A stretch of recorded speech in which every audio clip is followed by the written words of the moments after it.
Hello and welcome to the Merle and Locke podcast. I'm Merle. And I'm Locke. Set sail and low expectations for everything nerd, accompanied by a healthy, albeit shameful, helping to pointless banter, lack of focus, and questionably acquire knowledge. And more. And more. We're gonna talk about a game that we've been playing lately. It's a kind of an older game. Like, it's been out for a few years, at least. Has it? I think so. The release date says 2024. Oh, maybe full release. Full release is in 2024. Right. But it's been in early access for a while. The game of which we're talking about is a game called FOREWARNED. Developed and published by Dreambyte, you said? Dreambyte, yep. And you were right. The early access was 2021. Ah, got him. This was a game that I've been looking at, like, since it's been in early access. I came across it, and I thought it'd be a lot of fun for us to play. But in the group that we were playing with, in which me, yourself, Locke, and another friend of ours, Demented, we were playing these types of games like the paranormal, or what was that called? We played Ghost Exorcism Inc. We played Phasmophobia. So this game is rather similar to that. It's like identifying we're like an Egyptian archaeologists kind of thing. Egyptologists, I guess they're technically called it. Everything with the ologist. We'll just go for it. But what you have to do is you have to, take your tools, you have to go into this location where it's kind of like a tomb where you have to identify what kind of Egyptian spirit. I guess it's not like a certain type. It's actually the name of. Yeah, a person of renown. Seraph the Watcher, or whatever their name was. You have to identify which one it is. And you have all these like bonus objectives and whatnot that you have to do going in, like collect so much gold that's strewn without the location. You have to find particular things of interest, snap pictures, collect like all these treasures, old writing, hieroglyphics, and once you use your tools to figure out, there's clues as far as like things breaking. Random pots will break or pillars will bust down, and that's a clue. Or you'll get your torch blown out, and that's a clue. Or it'll have like vocalization where it will start talking back to you, and that's another clue. Like, you have to put all these clues together, and then you have to go to the central tomb where the actual spirit is located, and you have to know the identity of the spirit to be able to gain access to the tomb. And everything is like really creepy throughout that process. Some hazards here and there, some things that'll try to get you. Like, I remember one level we were doing, there was like these giant snakes, that were like burrowing underground, and then they just pop up behind you and they would try to bite you. And I remember we were doing one where me and you were, exploring around trying to find treasure and whatnot, and then our two other friends were somewhere elsewhere. Yeah, we split up into twos. And one of these snakes just popped up right behind us, and it bit you in the back, yep. And you died on the spot. Yep. Well, I was already low on health, so that didn't help. Then I was left there to my own devices with all your stuff was on the ground in front of me. And I'm just like trying not to die myself. And one cool thing is whenever you die in that game, you get a choice, right? You're, sent down the river Styx, and you're presented with like these 3 portals at the end of it. And it's like, do you want to come back as your normal self? This will be your last chance. You can't revive again after this. After you take that one respawn, you only have 2 choices the next time you go down the river Styx and die. The other 2 choices are you can become like a mummy, where you could become a friendly mummy. You could help your friends out still, or you could be one that messes with your friends. I do a bad mummy. A bad mummy. Yeah, that's right. We usually opt for, the good mummy to help out our buddies. Although I do want to be a bad mummy sometime. There's probably an achievement, and there could be. That's the reason why I want to do it at some point.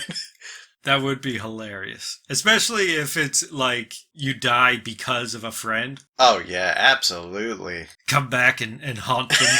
Yeah, that'd be funny.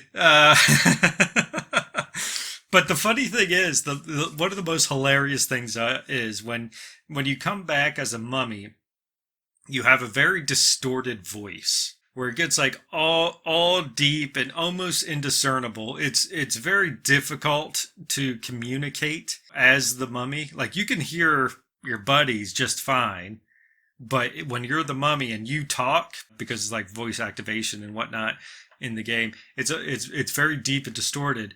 And I have issues myself, auditory issues, as far as like talking to people, Huh? where if they have if there's any distortion whatsoever, it like I find a lot of trouble myself trying to understand, and so I have the damnedest time trying to talk to whoever's become a mummy. And I noticed. It's absolutely hilarious because I'll just sit there. They'll tell me something. I'll be like, "What?" And then they'll tell me again, and I'll be like, "What?" I love that you are like the father off of Finding Nemo. You're very cute, but I have no idea what you're saying. And nothing's more frustrating as a zombie as trying to tell your friends what's going on.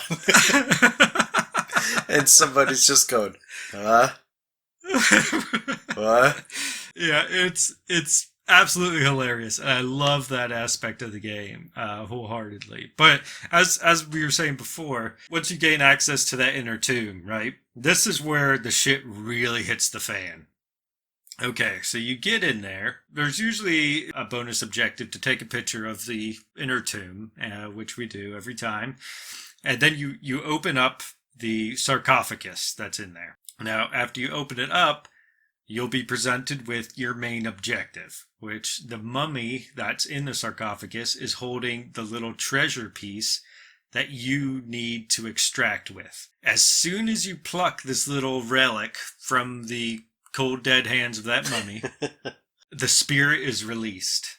Now, every spirit has its own powers. It's a strength and a weakness. So you have to do your research before you release the actual spirit, because you need to know what this entails, how to avoid it, how to survive it, and like what it's strong and weak to. And then you utilize that to find a lever, right? Because the entrance closes off as soon as you pluck this relic from the mummy's hands. The entrance closes and there's no escape until you find this lever that spawns in. It only spawns in after you pick up the relic. So there's no way of preparing, no way of knowing where that lever is. It's just you and your crew. You have to delve into this place, like the location, and go to every nook and cranny and try to find out where the heck this lever is. And once you hit that lever, then the entrance opens up and you can leave. That's where everything always goes awry. This game is no joke. Even on easy mode, we find ways to die from the spirit, and it gets really tough trying to survive it. But once you hit that lever and you get outside and you get your wits about you again, then you're presented with another choice. Where do you want to just leave with the relic and the treasures that you have? Or do you want to banish the spirit? Throughout the level, throughout the location, before you even, get to the inner tomb, you could find these chests strewn about the location, and they'll have like these little idols in them. And you pick up these 4 idols that you need, right? And you put them somewhere safe, somewhere you can remember where they are. Just these canopic jars. Once you get these jars and you have the relic, then there's another door that's opened up, and it's like it leads to the path down to be able to banish the spirit. Now, the first thing you got to do, go through this door, you go down, you're presented with a puzzle. Like there's some kind of fun little puzzle to do in order to get another relic that'll help you in banishing the spirit. And after you figure out that puzzle and you get that relic, there's all kind, like, I don't think we've ever been presented with the same puzzle twice, have we?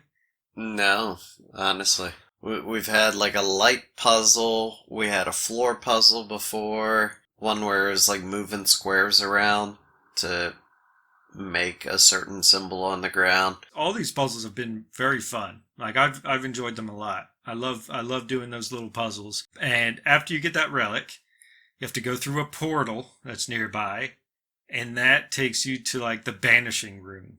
So you have all these jars, you have two relics, you have to put them all into like the center altar. You have to light all the candles around the altar. And there's ways of prepping beforehand, before the actual banishment begins. Which, I mean, I'll leave that to you all to figure out. I don't want to spoil too much. If you like puzzles, then it's definitely a thing that you kind of want to figure out on your own and figure out how you want to work it out for yourself. And once this banishment begins, it starts off with like waves of enemies where you have to like take your torch and you have to either scare things off, or if they're mummies, you got to set them on fire. Everybody's just trying their best not to die at this point. Trying to protect that central altar and take out all these enemies. After that, you have to activate these runes. If you activate them in the right order with the right preparation, then the actual banishment begins, and then you have to survive again. But you're actually like, I guess I could spoil this part a little bit here. But once you activate the wards and whatnot in the correct order, you're given like a staff where one person can pick up the staff, and this staff is like OP. That's great. It's very, very powerful. And you're able to just fight off like all these waves of baddies coming in, trying to take you out and take out the altar and everything. And you just fight them all off until you win.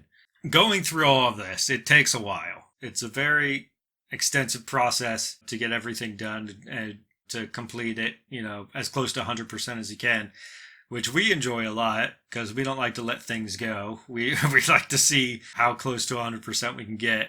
And once you get back to the central hub, they have this really cool thing where all the little relics and treasures that you found and proof of the banishment of those spirits that you confronted that are all about your hub, your home, I guess, your office, whatever it is. Your little museum, personal museum. Yeah, it's basically a personal museum of all these things that you've collected, where you can kind of putz about before and after missions, just look at all the things you collected, which I enjoy a lot. I think it's really cool. Little memories here and there of things we've fought and things we banished, things we've collected, all the adversity that we had to face going throughout these levels. Seeing all that, it's really cool because, yeah, that's exactly what we do, is we just go and we putz around after missions and be like, oh, that's what we just collected, or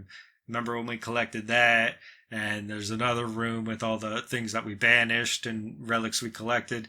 Kind of like the other games that we've played, they have like these weekly objectives that you can complete for more money, and you utilize all this money that you collected to upgrade all the gear that you bring into the locations. So, as it goes on, things get easier because you upgrade all your equipment, or you buy more equipment to help you out and to, get more identifiers or give you access to different things. But then also, as a perk to help you level up quicker, to be able to unlock more upgrades, you can like increase the difficulty of the maps, which I don't think we've ever gone beyond normal quite yet. Normal difficulty. No, not yet.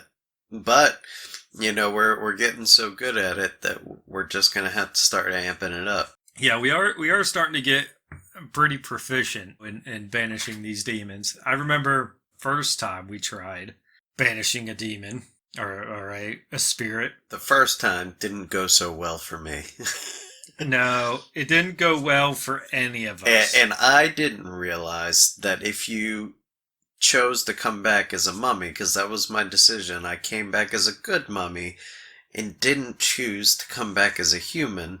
So when I died as a mummy, I didn't get the opportunity to come back as a human. That was, you missed your chance. You had that one-time chance to come back as a human, and that's it. No more. And I went, oh, okay, Great. damn. I remember during that first banishment, like we could not figure it out for the life of us. It was so difficult. You accidentally came back as a mummy instead of coming back as respawning as yourself, and I bugged out of the world somehow, which was unfortunate. Yeah, that's right. And I was like falling through space. It was the weirdest thing. So I couldn't do anything because I was floating through space. And I couldn't help out anymore. All I could do was swing at zombies, even though it wasn't doing anything. One funny thing that we've come to know that we often run into this problem is, you know how we were saying how when you fight off the mummies, you have to use your torch to light them on fire? So if you come back as a mummy, you are still susceptible to being lit on fire. Yep, fire bad. Unfortunately. Very unfortunate. Even if you're not being swung at, you just happen to run into it. You just get close enough to it. Your wrappings will just go ablaze and you'll burn up and then poof. You'll die. Again. Nothing was more funny for me. The very last little session we had, one of our other friends had joined us for a game, and he didn't know. It was his first time being a zombie, and I had my torch on my side, and it was lit. And he comes stepping up beside me. I backed up, and all of a sudden, all I hear is, "Whoa!" And he caught on fire and then poof into ashes. And I went, oh no! Oh no! Oh man, it's so funny. Like just seeing the person who is the mummy try to help us out the best they can, but it's very ineffective because of how hard it is to understand them and just all the unfortunate things that happen to them. It's so funny to see. And I remember like the first time I played FOREWARNED, I played it with another buddy of ours, where I became the mummy. And he has an even harder time than I do at understanding what the mummy is saying. And I was trying to talk to him. He asked me a question, and then I just started saying everything that was going on, everything else to look out for, where this point of interest was that he was looking for. I was trying to help him out and get him to be able to complete the mission that we set out to do. And I was just going off on it, and he's like, I know you're trying to say something to me, and I'm sorry, but I have no idea what you're saying. So I was just like trying to break it down Barney style and talk really slow. And I just sounded so ridiculous. He actually took a video of me and he sent it to me on Discord because I didn't know at the time that I sounded any different. And he sent it to me and I was like, oh my God, this is the greatest thing. I love this so much. I will cherish it forever. I was listening to it, and I couldn't even understand me. It was so funny. Okay, FOREWARNED. With me, 10 out of 10. I love it. I highly recommend it. It's a great party game, up to 4 player. Just go in. It's a Phasmophobia-esque type game. It's very similar. Very similar. Very similar, and it's a lot of fun. And it's creepy, gets the heart rate up, and it's just a great time with your friends, especially introducing friends to it where they haven't played it before, I have no idea about it, and just seeing their reactions, it's always priceless. I love it. I hope actually that we get to play it this weekend. Me too. I want to see what all the upgrades are. I would also like to prestige. I don't foresee that happening this weekend, but we'll see. We'll buckle down. We'll buckle down and we'll get some stuff unlocked. That's right. Thank you for joining us on the Merle and Locke podcast. If you enjoyed this banter, please consider becoming a patron by going to patreon.com/Merle and Locke, or simply follow the link in the description. Thank you.